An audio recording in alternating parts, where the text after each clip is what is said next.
জয় Hind. 7 news নেটওয়ার্কে আপনাদের স্বাগত। আর যে মর্মান্তিক ঘটনা সাক্ষী আমরা গতকাল হয়েছিলাম, আমরা বলেছিলাম যে তার প্রতি মুহূর্তের আপডেট আপনাদের দেব। দেখুন, আমি যেখানে দাঁড়িয়ে আছি সেই ঘটনাস্থলের ঠিক পেছন দিকটায় দাঁড়িয়ে আছি। আর এটা হচ্ছে এক সময় ফাঁড়ি ছিল, খড়দা থানার ফাঁড়ি, এবং এখনো এখানে দেখুন বোর্ড রয়েছে আনন্দময়ী ফাঁড়ি। বোর্ডটাকে কিন্তু এখনো কেউ সরায়নি। বোর্ডটা এখনো লেখা রয়েছে আনন্দময়ী ফাঁড়ি। আর শ্যামলবাবুকে দেখাতে বলবো আনন্দময়ী ফাঁড়ি রাস্তাটা একটু দেখিয়ে। এই হচ্ছে আপনার মূল রাস্তা, যে রাস্তার উপর গতকাল ঘটনাটি ঘটেছে। সেই রাস্তা থেকে বাইলেন, একটা ছোট্ট বাইলেন করে প্রথম বাড়িটি হচ্ছে এই আনন্দময়ী ফাঁড়ি, সাদা রং করা হয়েছে নতুন করে। এবং সেই ফাঁড়ির ভেতরটার কি পরিস্থিতি সেটাও আমরা একটু দেখব। এককালে এটা একটা ফাঁড়ি ছিল। সমস্ত দেখুন এত বড় একটা জায়গা পড়ে রয়েছে কার্যত। এটা ছিল আনন্দময়ী ফাঁড়ি। এখানে পুলিশ পোস্টিং থাকতো, যাতে এই অঞ্চলটা, সবাই জানেন এটি একটি সীমান্তবর্তী অঞ্চল। সংখ্যালঘু সংখ্যাগুরু বিভিন্ন ধর্মাবলম্বী মানুষ এখানে একত্রিত বসবাস করেন, যার ফলে এই অঞ্চলটিকে অত্যন্ত সেন্সিটিভ বলে এই অঞ্চলটিতে এই ফাঁড়িটিকে তৈরি করা হয়েছিল।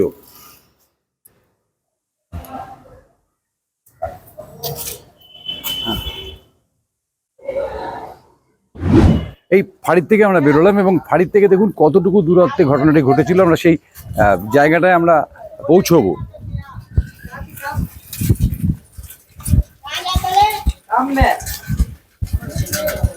আপনারা দেখছেন যে ওই ফাঁড়ির থেকে একটুখানি মানে একটা গলি, ফাঁড়ির পাশের দিয়ে একটা গলি থেকে একটু সামান্য আসলে পরেই একটা ভাঙা পাঁচিল রয়েছে। সেই পাঁচিলের ওপর দিয়ে একেবারে সরাসরি চলে যাওয়া যাচ্ছে একদম ঘটনাস্থলে।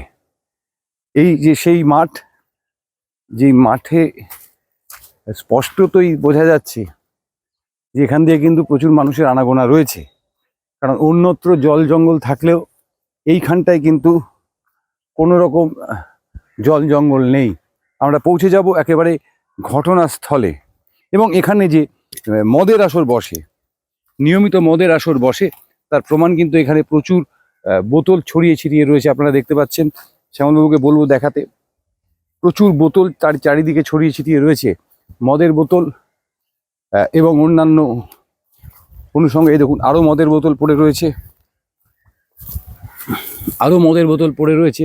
সুতরাং এখানে একটা আসর, যে মানে দুষ্কৃতীদের যে একটা আসর বসে, সেটা কিন্তু বুঝতে কোনো অসুবিধেই হওয়ার কথা নয়। সমস্ত রকম অনুষঙ্গ, মদ খাওয়ার সমস্ত রকম অনুষঙ্গ কিন্তু এখানে আমরা এই মাঠের মধ্যে ছড়িয়ে ছিটিয়ে পড়া অবস্থায় দেখতে পাচ্ছি। আর আমরা এই মুহূর্তে দাঁড়িয়ে রয়েছি ঠিক যেই খানটার থেকে ইমতিয়াজ হোসেনকে উদ্ধার করা হয়েছিল। পুলিশ দেখুন ফরেন্সিক কারণে সেই জায়গাটিকে ঘিরে দিয়েছে, পুলিশ ঘিরে দিয়েছে। ঠিক এই যে সামান্য জল জমে রয়েছে, এই জলটার মধ্যেই কিন্তু ওই নাবালকের দেহটি ভাসছিল। এবং যেটা অনুমান করা হচ্ছে যে বেশ কয়েকদিন আগেই তাকে যেভাবেই হোক মেরে এখানে ফেলে দিয়ে যাওয়া হয়েছিল, এবং তারপরে তার দেহটি ভেসে ওঠায়। স্থানীয় বাচ্চারা যারা এইখানে মাছ ধরতে আসে, বলা হচ্ছে মাছ ধরতে আসে বা অন্য কোনো কাজে আসে, তারা দেখতে পায় এবং তারপরেই কিন্তু এই বিষয়টি নিয়ে চাঞ্চল্যের সৃষ্টি হয়, উত্তেজনা তৈরি হয়। সে সমস্ত খবরই আপনাদেরকে আমরা দেখাচ্ছি। কি হয়েছিল গতকাল বিকেলে সেই খবর তো আপনাদের সামনে তুলে ধরেছি। কিন্তু যেটা সবচেয়ে বড় প্রশ্ন উঠে আসছে এই মর্মান্তিক ঘটনার পরে, যে বিধায়ক নির্মল ঘোষ এই মর্মান্তিক ঘটনার পরে সম্পূর্ণ দায় চাপিয়েছেন পুলিশের ওপরে, স্থানীয় প্রশাসনের উপরে। তিনি বলেছেন যে স্থানীয় প্রশাসন, খড়দহ থানার পুলিশ যদি আরেকটু তৎপর হতো তাহলে হয়তো এই মর্মান্তিক ঘটনাটি ঘটতো না। যদিও তিনি ভরসা রেখেছেন যে স্বয়ং নগরপাল অলোক রাজোরিয়া যখন এই ঘটনাস্থলে এসে পৌঁছেছেন এবং তদন্তে মাথা গলিয়েছেন, সুতরাং একটা সুরাহা হলেও হতে পারে। আমি জনতার সঙ্গে একমত যে লোকাল পুলিশ থানা যেভাবে আচরণ করেছে, এটা রাজ্য সরকারকে অপমান করার, রাজ্য সরকারকে উপেক্ষা করার করেছে।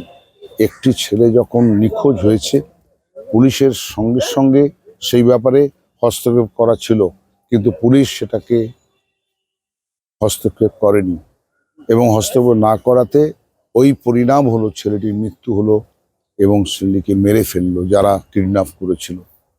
এই ব্যাপারে আমি আশা করি যে পুলিশ কমিশনার নিজে এসেছিলেন এবং নিজে তদন্ত করে প্রকৃত অবস্থাটা তিনি পর্যালোচনা করবে, যে পুলিশ প্রশাসন কেন এইভাবে সাধারণ মানুষের অধিকার মর্যাদাকে উপেক্ষা করলো এবং যারা এই যে ছেলেটি মারা গেছে তার প্রকৃত দোষীকে খুঁজে বের করে দৃষ্টান্তমূলক শাস্তি দেবে।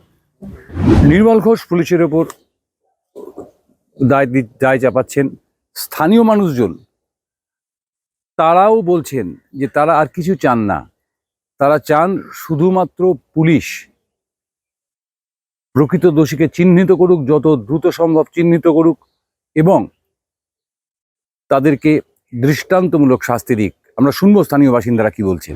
না, আসামি ধরতে পারেনি। কি মনে করছে? আমাদের আসামি চাই, আমাদের বাচ্চার ইনসাফ চাই।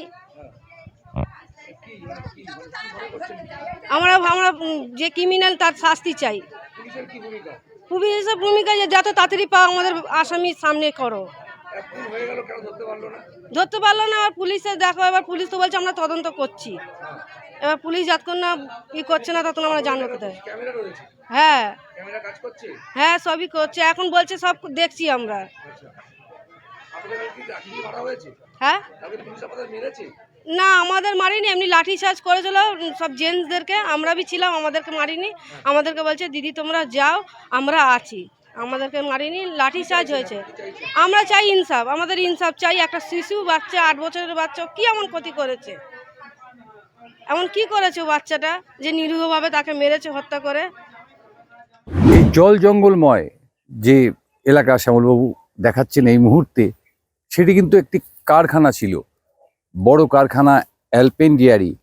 যাদের বয়স 40 বা তাদের থেকে একটু বেশি তারা জানেন অ্যালপেন ডেয়ারি ভারত বিখ্যাত একটি কোম্পানি ছিল, ঘিয়ের কোম্পানি, যার মালিক ছিলেন বি.এন. ইলিয়াস। বি.এন. ইলিয়াসের মৃত্যুর সাথে সাথে এই কোম্পানিও ইতিহাস হয়ে যায় এবং তারপরে পরিত্যক্ত এই যে জমি পড়ে রয়েছে, সেই জমি আজকে বলতে বাধ্য হচ্ছি সমাজ বিরোধীদের আখড়ায় পরিণত হয়েছে। আলপথ রয়েছে, সমস্ত কিছু রয়েছে। আপনাদের দেখাচ্ছি বারবার যে এখানে যে দুষ্কৃতীরা যাতায়াত করে বা নেশাখোরেরা যাতায়াত করে তার মানে প্রচুর প্রমাণ রয়েছে। আমরা শুনবো যে এই নৃশংসতম খুনের পর, মালদার পরে আগরপাড়ার নাম একই সারিতে উঠে এসছে, এই নৃশংসতম খুনের পর সিপিআইএম নেতা অনির্বাণ ভট্টাচার্য তার প্রতিক্রিয়া। কালকের ঘটনাটা তো খুবই মানে পানিহাটির ক্ষেত্রে এবং সারা রাজ্যের ক্ষেত্রে খুবই খারাপ ঘটনা। এখন 5 দিন ধরে একটি বাচ্চাকে পাওয়া যাচ্ছে না, তারপরে তার এরকম ডেড বডি নৃশংসভাবে তাকে মারা হয়েছে পাওয়া গেল। স্বাভাবিকভাবে তার পাড়ার লোকজন, পরিজনরা কালকে রিয়াকশান দেখিয়েছেন। সেটা কিছুটা আইনের বাইরে হলেও সেই রিয়াকশানটা স্পন্টেনিয়াস। স্বাভাবিকভাবে আমি তাও বলবো ওখানকার সবাইকেই যে আইন হাতে না তুলে নিয়ে অপেক্ষা করা। আজকে তো পোস্টমর্টেম আছে বাচ্চাটির এবং তাকে কবর দেওয়া হবে। এবং পুলিশ প্রশাসনের কাছে বলবো যে অব্যবস্থাটা মালদাতে হয়েছে, একটি মেয়েকে এরকমভাবেই খুন করা হয়েছে। পুলিশ প্রথমে কোনো স্টেপ নেয়নি, পরবর্তীকালে যখন ডেড বডি পাওয়া গেল থানায় মানুষের বিক্ষোভ, তারপরে পুলিশ অ্যারেস্ট করলো। এখনও শুনেছি কোনো অ্যারেস্ট হয়নি। তাহলে প্রশাসন করছে কি? এত অব্যবস্থা, আইনের শাসন বলে তো পশ্চিমবঙ্গে কিছু রইল না। অবিলম্বে আমরা দাবি জানাবো যে এই নৃশংস হত্যার তদন্ত করে তার কিনারা হোক এবং দোষীরা শাস্তি পাক, এটাই আমাদের বক্তব্য। আমরা ওই মাঠ থেকে আবারও সেই আনন্দময়ী ফাঁড়ি যেটা ছিল খড়দহ থানার, সেই ফাঁড়ির সামনে এসে উপস্থিত হয়েছি একটাই কারণে, যে এই ফাঁড়িটি থাকলে স্থানীয় বাসিন্দাদের দাবি যে এই অঞ্চলের যারা দুষ্কৃতী, যারা বিভিন্ন রকম অপরাধমূলক কাজের সঙ্গে যুক্ত থাকে, তাদের সঙ্গে তাদের উপর নজরদারি চালানো যেত। এবং এই মাঠে ঢুকে যেটা প্রমাণ পেলাম, সেই মাঠে যেমন এরকম ফুল ফোটে জঙ্গলের মধ্যে, ঠিক একই রকমভাবে ফুলকে খুনও করা হয়। একটা 8 বছরের বাচ্চা, সে তো ফুলও সমান, ফুলের মতনই, তাকে যারা মেরেছে তাদের অবশ্যই শাস্তির দাবি জানাচ্ছেন এলাকার মানুষেরা, এবং তার সাথে সাথে আমরা একমত। বেসরকারি সূত্রের খবর এই মুহূর্তে যেটা আমাদের কাছে এসে পৌঁছেছে, যে 3 জনকে ইতিমধ্যেই পুলিশ জিজ্ঞাসাবাদ চালাচ্ছে, তাদের মধ্যে একজন মহিলা, কিন্তু কোনো গ্রেপ্তারির খবর বা আটক করার খবর এখনো পর্যন্ত নেই। এই খবরের দিকে আমাদের নজর থাকবে, কারণ একটা ফুল ঝরে যাওয়া এটা কিন্তু সামান্য ঘটনা নয়। আমরা শেষ পর্যন্ত আপনাদের সঙ্গে থাকব, এবং 7 নিউজ নেটওয়ার্ক এই ঘটনার শেষ পর্যন্ত আপনাদের কাছে সরাসরি পৌঁছে দেবে। আমাদের চ্যানেলটিকে পছন্দ হলে, আমাদের চ্যানেলের খবর সম্প্রচার পছন্দ হলে অবশ্যই 7 নিউজ নেটওয়ার্ককে সাবস্ক্রাইব করবেন এবং বেল আইকন টিপতে ভুলবেন না। আগরপাড়া থেকে ক্যামেরায় শ্যামল পালের সঙ্গে চন্দন সেনগুপ্ত, 7 নিউজ। জয় হিন্দ।